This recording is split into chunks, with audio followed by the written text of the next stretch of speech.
If you want to produce PowerPoint slides and slides as good as the ones you can see in the background now, watch this video. Let me give you a taster of what I've been producing recently using NotebookLM slides. So let me show you a couple of examples. This one here, a presentation I was super pleased with. I didn't do anything. NotebookLM did everything. Look at the quality of the images, look at the layout, look at the clarity of the text on the screen. Really look good. Great when I was doing a presentation. I do a lot of presentations. Let me show you one more. And I really liked this presentation. It was about some research that was done in Fiji about language learning and reading. And look at these images with the text on the front and then the images in the background. I mean, again, when I was presenting, this was just so powerful. And again, I didn't do this. It was all generated by NotebookLM. So in this video, I'm going to take you through all of this. There are 4 key stages. First of all, how to set up your sources. Secondly, the instructions that you give to NotebookLM and the options you choose. Thirdly, how you can edit the content once you've generated your slides. And then fourthly, how to save to PowerPoint. Use the menu system if you want to jump to any particular part. Really hope that you like the video, and as always, if you do, please like it, please share it, please comment on it, but most of all, I'd love to have more of you signed up and subscribed to my YouTube channel. So in a minute, I'll show you how to start a notebook, but the first thing that you must understand is the sources.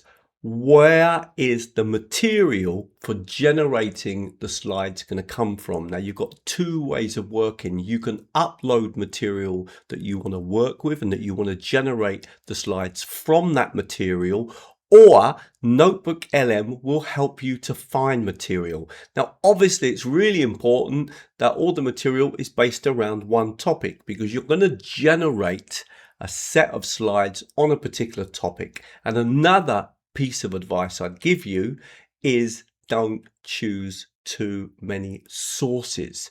If you've got 3 or 4 really good sources, reliable sources that you can use to generate your slides, you're going to get much better slides that are much clearer than if you say upload 30 or 40 different sources to extract the information from. Now, it will work, but it will be slower and take more time. But my experience is working with 4 or 5 sources at the max produces the best type of slides. Let me show you how sources work.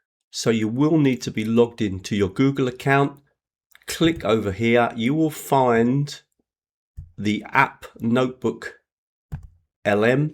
When you open it up, the first thing that you want to do is create a new notebook, and I'm going to show you the 2 ways now to access sources.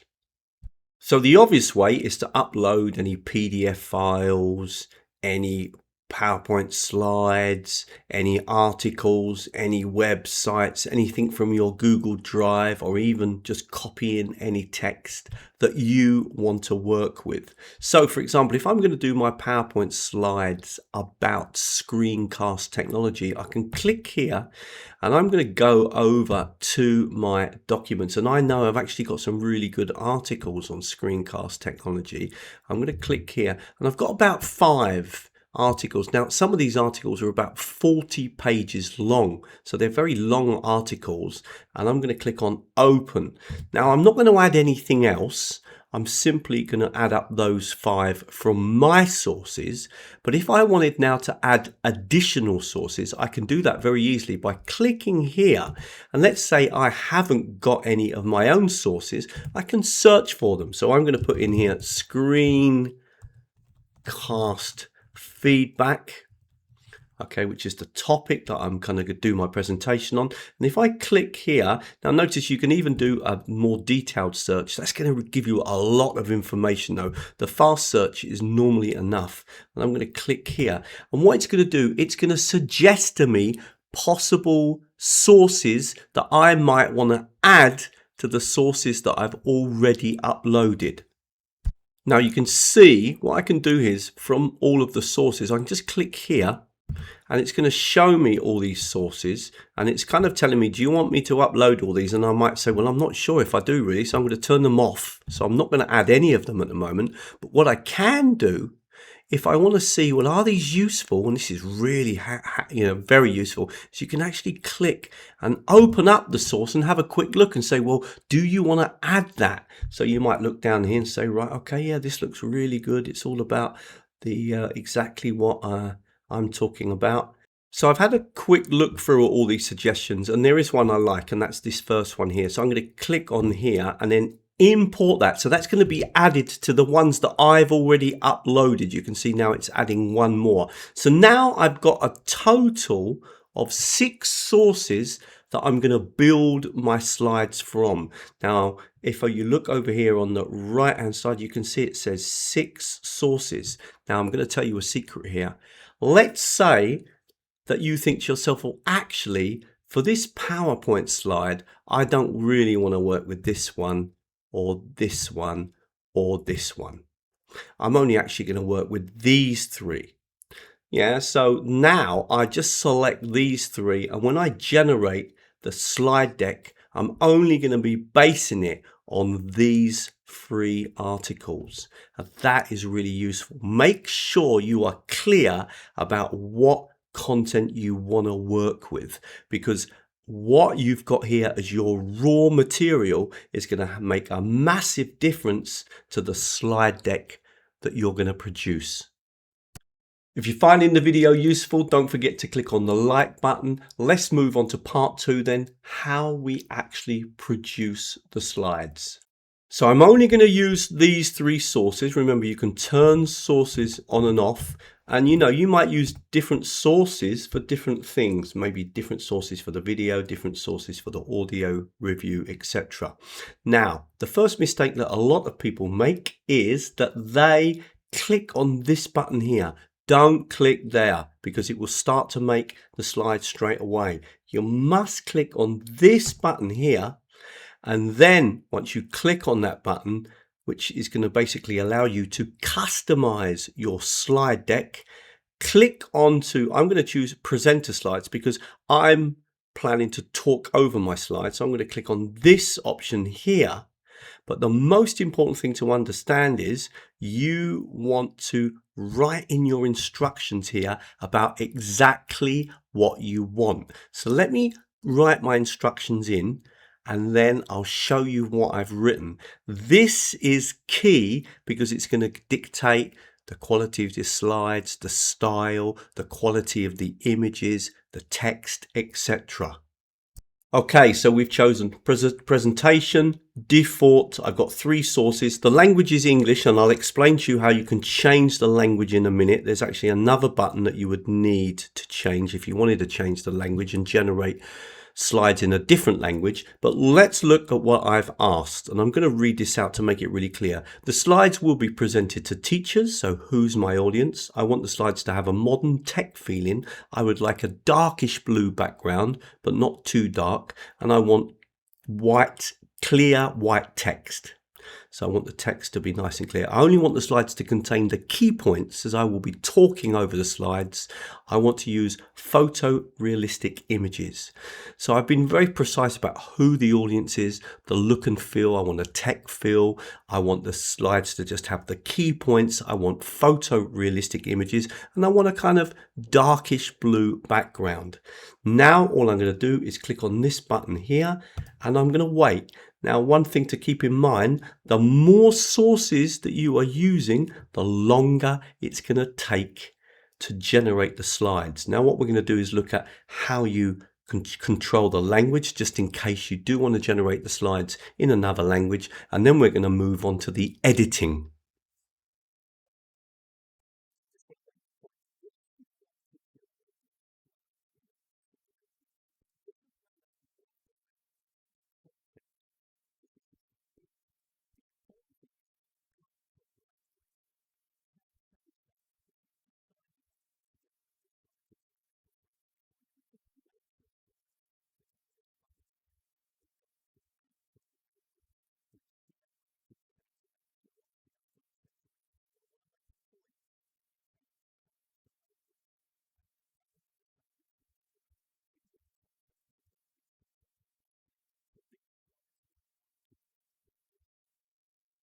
Okay, our presentation's ready. Let's have a quick look at what we've produced. If we click on this button here, it will open up.